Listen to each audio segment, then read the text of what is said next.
సీఎంను అంబటి రాంబాబు సభ్య సమాజం తలదించుకునేలా దూషించారని గుంటూరు పశ్చిమ ఎమ్మెల్యే గల్లా మాధవి మండిపడ్డారు. వైసీపీ తప్పుల్ని దారి మళ్లించేందుకే కుట్రకు తెరలేపారని తెలిపారు. అంబటి రాంబాబు క్షమాపణ చెప్పాలని అడిగేందుకే వెళితే దాడికి వెళ్లామంటూ మాట్లాడడం సరికాదన్నారు. కల్తీ లడ్డు గురించి 24 గంటల్లో ఆ ఫ్లెక్సీలు తొలగించకపోతే మేమే వచ్చి తొలగిస్తాము అని చెప్పి నడి రోడ్డు మీద వార్నింగ్లు ఇచ్చి ప్రొవోకింగ్ మాట్లాడి ఇలాగా ఒక పశ్చిమ నియోజకవర్గంలో ఒక 2 రోజుల క్రితం క్రియేట్ చేశారు. మరి దానికి గల కారణాలైతే కల్తీ లడ్డు విషయాన్ని ఇంకా కొన్ని అంశాలని డైవర్ట్ చేస్తూ పబ్బం గడుపుకునే ఒక అద్భుతమైన ప్రయత్నం. డైవర్షన్ పాలిటిక్స్తో పాటు డైవర్స్ పాలిటిక్స్ అంటే విభజించే పాలిటిక్స్ దాన్ని ట్రై చేయడం.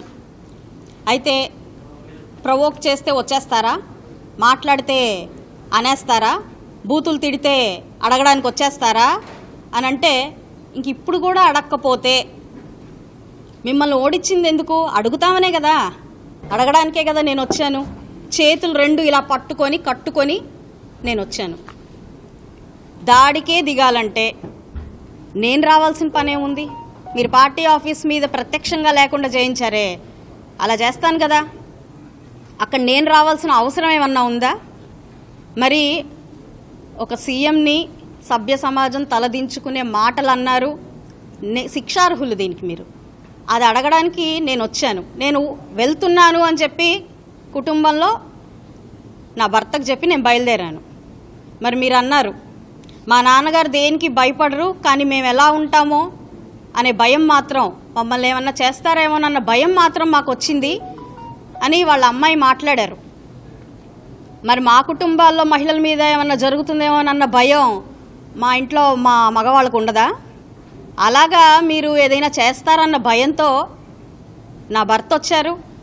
మా నాయకురాలకి ఏమన్నా అవుతుందేమోనని చెప్పి కొందరుమంది నాయకులు మాతో వచ్చారు. అంతేగాని పనిగట్టుకుని ప్రతి ఒక్కళ్ళకి మీరు రండి అని నేను ఎక్కడా పిలవలేదు ఎవరిని. మమ్మల్ని పావులుగా ఉపయోగించుకుంటున్నారు, బలిపశువుల్ని చేస్తున్నారు అని చెప్పారు. బలిపశువులు ఎవరు చేస్తున్నారో ఒకసారి ఆలోచించుకోండి. అంబటి రాంబాబు గారు టెంపర్ లూజ్ అయి మాట్లాడలేదమ్మా, ఇది గేమ్. ఎవరు మాట్లాడుతున్నారో ఆలోచించుకోండి, ఎవరు మిమ్మల్ని మ్యానిపులేట్ చేస్తున్నారో ఆలోచించుకోండి, బలిపశువులను ఎవరు చేస్తున్నారో మీరు ఆలోచించుకోండి.